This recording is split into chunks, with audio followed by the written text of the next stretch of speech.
Sam Raimi fait partie des rares cas de fanboy ayant pu s'élever dans la pyramide hollywoodienne et ainsi accéder à des projets d'envergure. De son premier film Evil Dead aux récentes productions Disney, en passant par les échecs et tentatives plus ou moins réussies, retour rapide sur le plus frappadingue des réalisateurs américains. Tourné en 78 avec 1600 $ en poche, Sam Raimi a 30 minutes pour convaincre des investisseurs de croire en lui pour monter un projet de long métrage basé sur cet univers. Un pari risqué, mais le jeune Sam s'avère convaincant et il parvient à réunir environ 375 000 $. Titré dans un premier temps Book of the Dead, Evil Dead va s'imposer en salle et en vidéo dans un marché alors florissant. Tourné avec les moyens du bord et fourmillant d'idées de mise en scène, le film est même adoubé par un Stephen King conquis, qui en fera une excellente publicité. Incarné par Bruce Campbell, le personnage de Ash remplace la Scream Queen de base dans ce film d'horreur qui fera date, et les effets de caméra ingénieux de Sam Raimi suggèrent une véritable maîtrise de l'espace et du système D.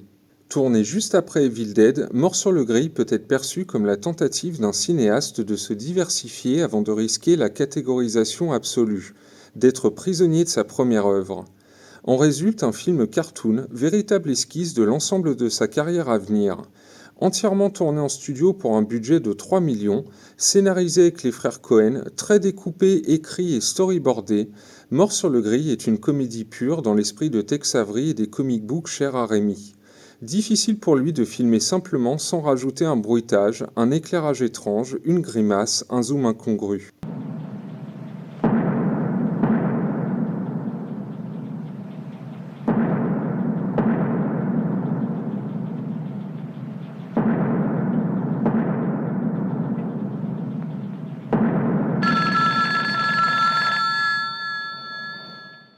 Pour Raimi, chaque action simplissime devient performance, pour le simple plaisir des yeux. Sorti dans l'indifférence totale et remonté dans son dos par les investisseurs, Mort sur le Grill sera un échec cuisant, proportionnel à son génie affiché. Parrainé par le gourou italien Dino De Laurentiis, la suite remake Evil Dead 2 se dévoile en 1987, soit 6 ans après l'original. Ce qu'il perd en trash attitude, Evil Dead 2 le gagne en cachet, le budget permettant de construire en studio l'ensemble de la cabane et d'y naviguer librement en plan séquence. Surtout, le ton général se veut plus ouvert à la gaudriole. Notamment, des gags visuels font leur apparition, comme cet œil éjecté de son orbite qui finit au fond du gosier d'une Script Queen en pleine performance. Compromis entre budget limité et accessibilité, Evil Dead 2 voit plus grand que son prédécesseur et s'affirme à ce moment comme le film le plus abouti de son auteur, avec une cohésion de tous les instants.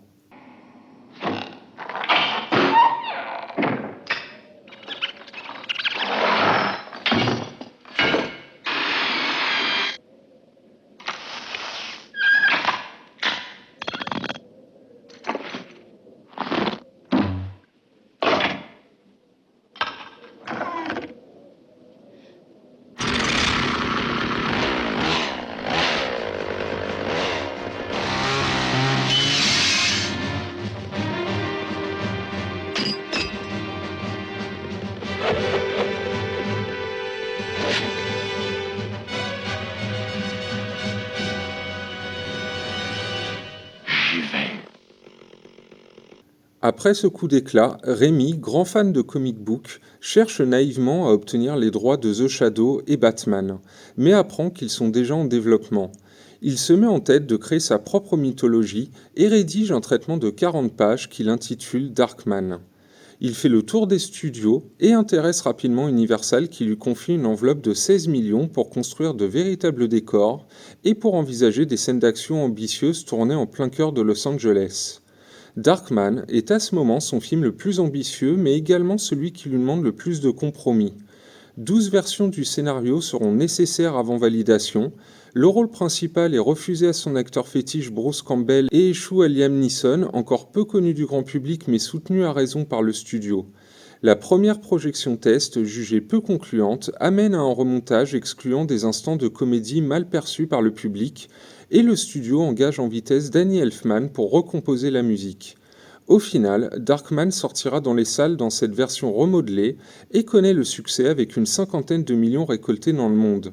Malgré tout, l'expérience Darkman restera en travers de la gorge de Sam Raimi pour qui, travailler avec Universal fut plus que difficile. Attention!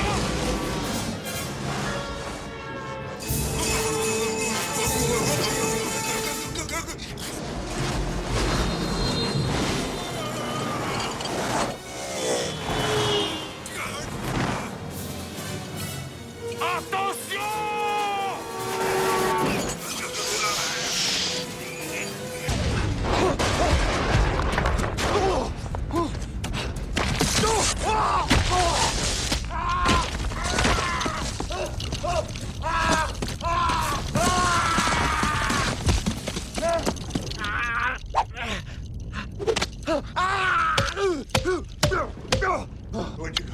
Where'd you go?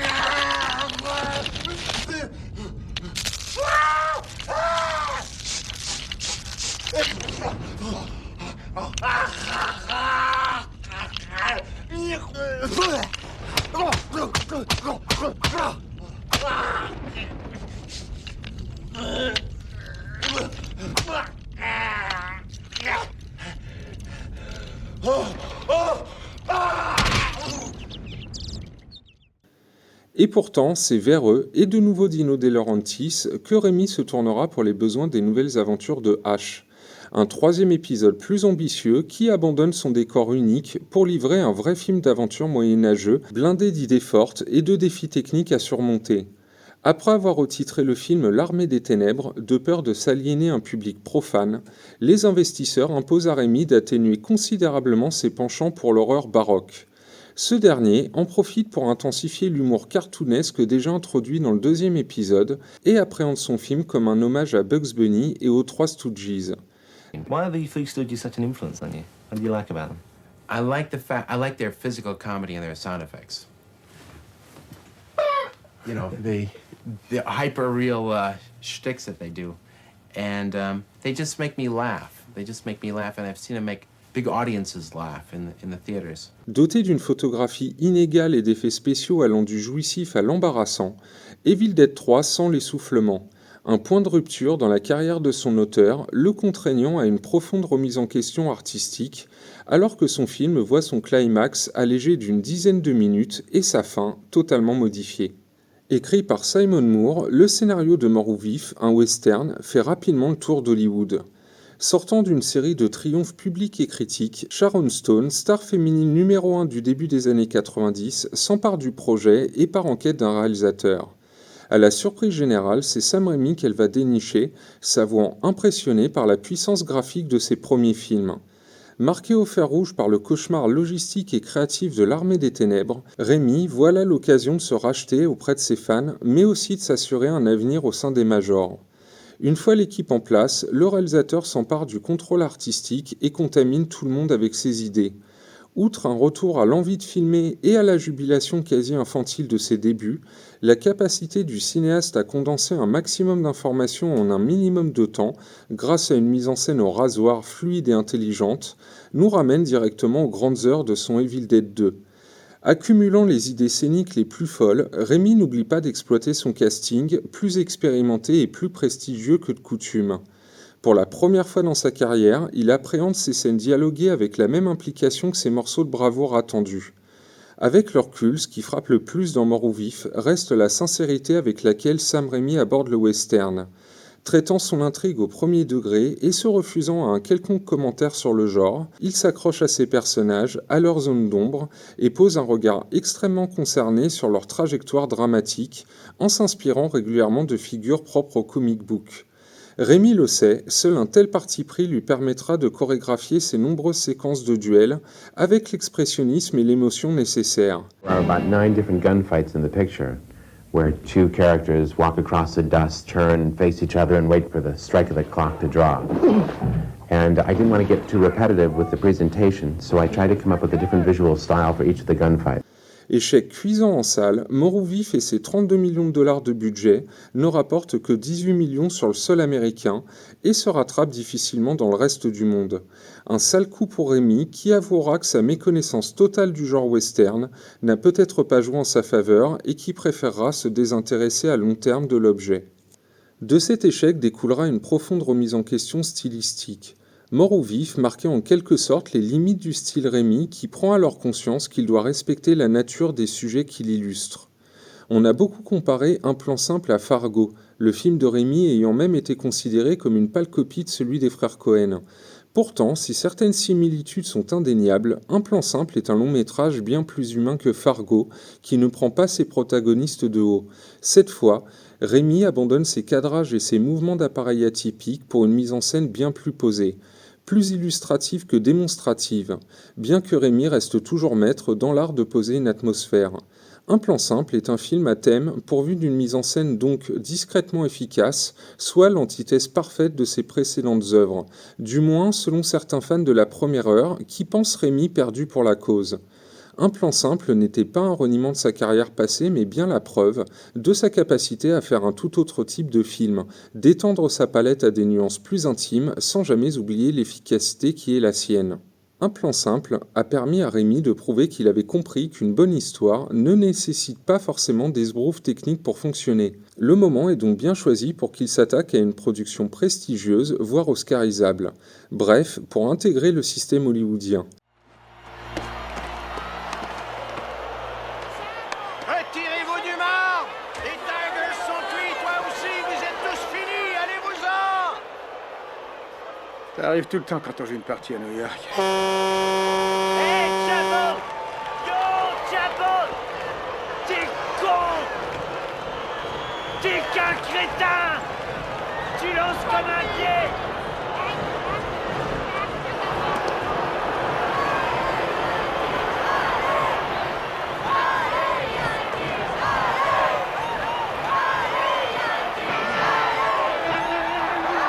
Fais abstraction.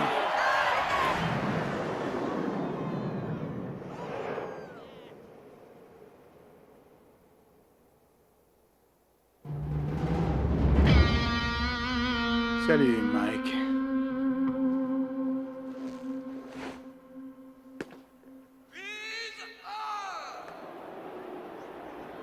Pour l'amour du jeu est donc une commande qu'il est chargé de mener à bien.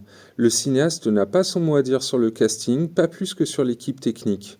Sur le plateau, l'acteur-réalisateur Kevin Costner, à l'origine du projet, fait clairement sentir à Rémy qui est le patron, et ce dernier s'exécute.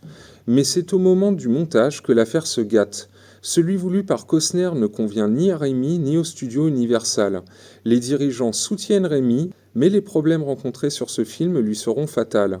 Il ne rapporte que 35 millions sur ses 50 de budget, et la critique l'éreinte. Pour l'amour du jeu est donc sans aucun doute le film le moins personnel de Rémy, mais reste attachant avec des qualités émotionnelles et formelles qui font oublier les erreurs commises. Sur son futur projet, Sam Raimi souhaite garder le contrôle artistique total et jette son dévolu sur le scénario d'Intuition, un projet qui serait tourné très rapidement pour 10 à 12 millions de budget.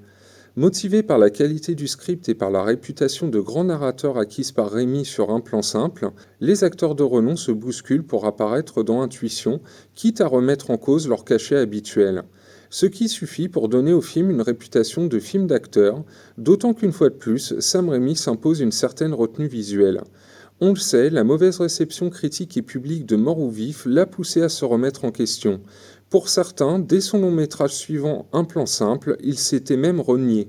Mais au final, il est plus convenu de parler d'ajustement. Avec Intuition, Sam Raimi effectue un retour aux sources fantastiques et boucle également son apprentissage hollywoodien forcé.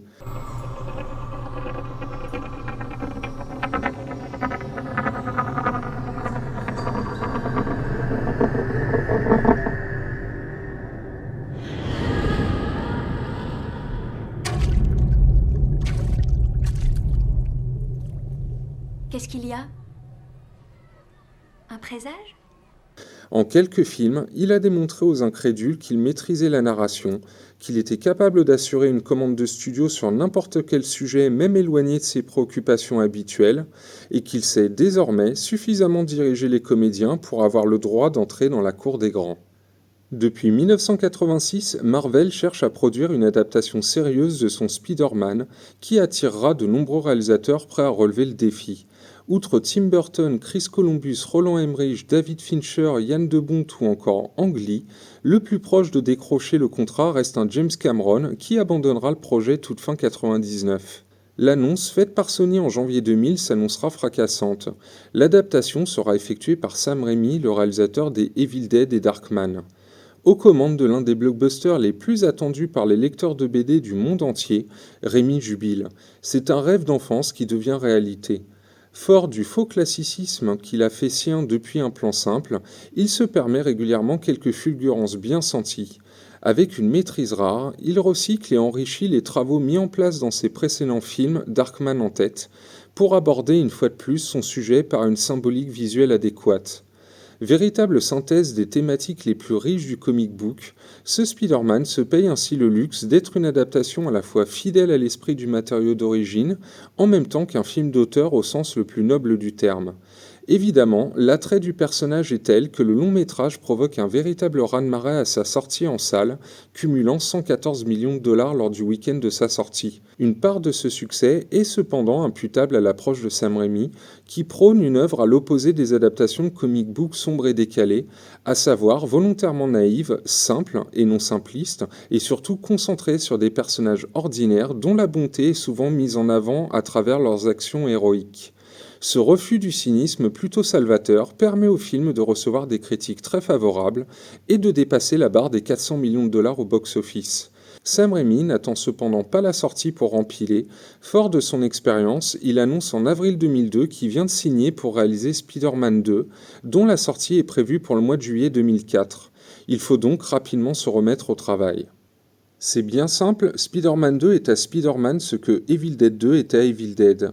Une suite remake qui reprend à son compte les séquences marquantes du film original pour en détourner le sens et magnifier ses propres thématiques. À l'époque, Sam Raimi souhaitait placer la barre très haut en livrant ni plus ni moins le comic book movie ultime.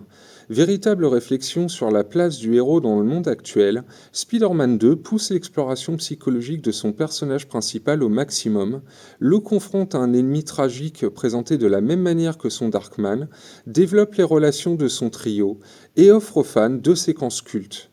La première, une course-poursuite d'anthologie sur un métro aérien durant laquelle Peter Parker est poussé à l'acceptation de son statut de super-héros, et la deuxième, une séquence horrifique en forme de clin d'œil à sa trilogie Evil Dead, une nouvelle preuve qu'en aucun cas, il renie sa première partie de carrière.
Conçu tout en rupture de ton, le film continue d'ailleurs de mettre en place des éléments amenés à être exploités dans les futures suites, comme la relation tendue entre Peter et son ami Harry, tout en jouant avec les émotions du spectateur, comme le démontre le plan final du long métrage, se concentrant sur une Mary Jane au regard inquiet. En une seule image, Sam Raimi parvient à ternir l'optimisme communicatif de son chef-d'œuvre, de loin son meilleur film. Un accomplissement. Comme si toute sa carrière n'était qu'entraînement avant ce Spider-Man 2.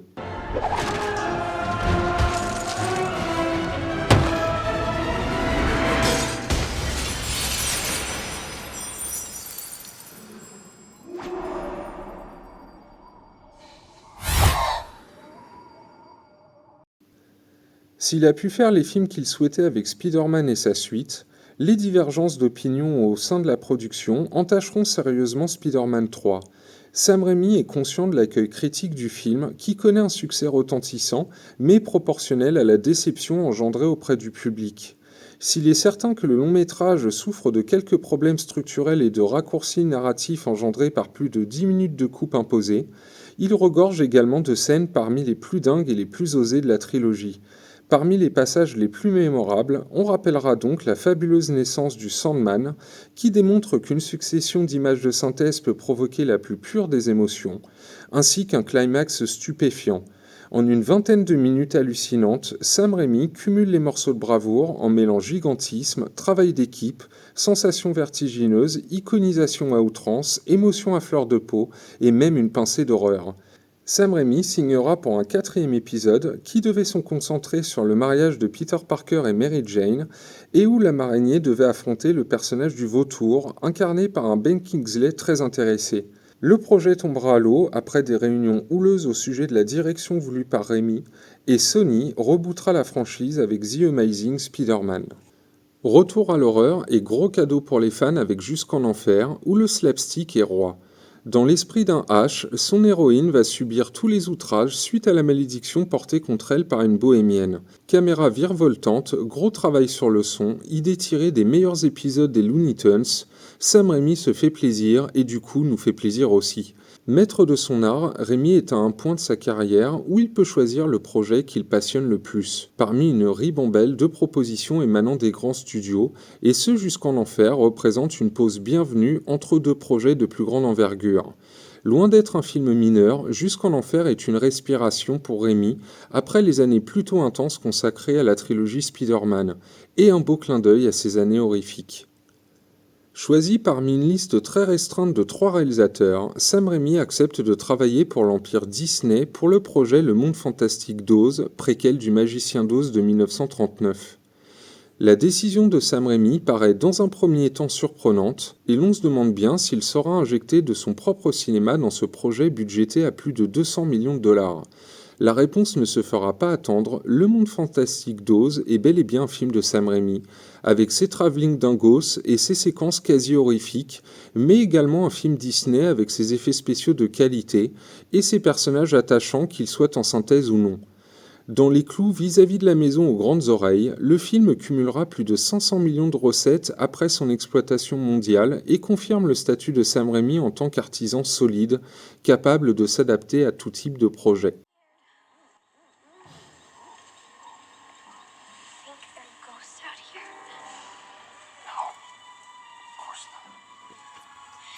Evil spirits, maybe? The undead? The undead. Please stop that.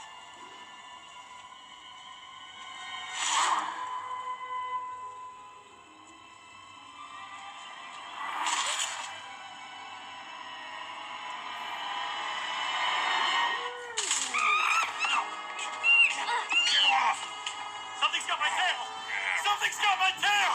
Will you calm down?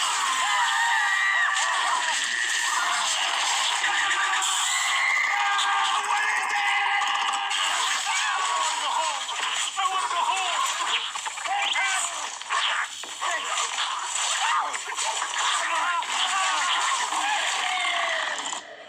Hate the Dark Forest. Hate the Dark Forest. Après plus de 20 ans d'attente, Sam Raimi annonce en 2014 le développement de la série Ash contre Evil Dead, avec son acteur fétiche Bruce Campbell. L'occasion de réaliser lui-même les épisodes les plus importants, de retrouver un univers qui de toute évidence lui a manqué, et surtout de livrer sous une autre forme ce fameux Evil Dead 4, réclamé à longueur d'interview. Le programme se développera sur 3 saisons jusqu'à l'annulation du show faute d'audience suffisante. C'est Disney qui refera appel à lui pour mettre en scène la suite des aventures du Docteur Strange. Premier film du Marvel Cinematic Universe à tendance horrifique, Sam Raimi est contacté suite au départ de Scott Derrickson, réalisateur du premier.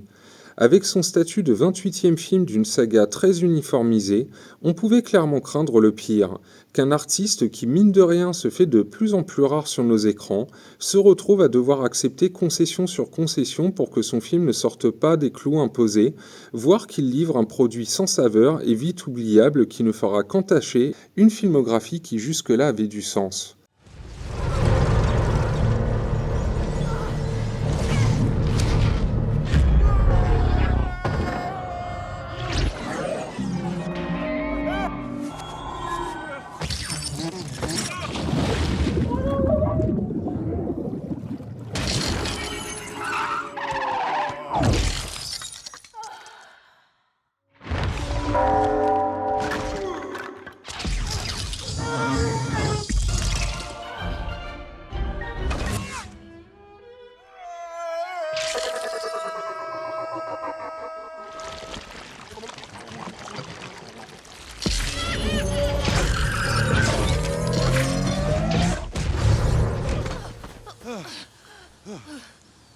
Doctor Strange in the Multiverse of Madness ne sera heureusement rien de tout ça, car s'il s'inscrit bel et bien dans une logique de saga, le film est bel et bien un film de Sam Raimi, avec ses moments de bravoure qui ne font que confirmer son aisance avec les effets spéciaux numériques, mais surtout avec ses nombreux passages angoissants typiques du réal, ou cet ajout d'un double maléfique au héros qui rappelle entre autres certains passages du Evil Dead 3.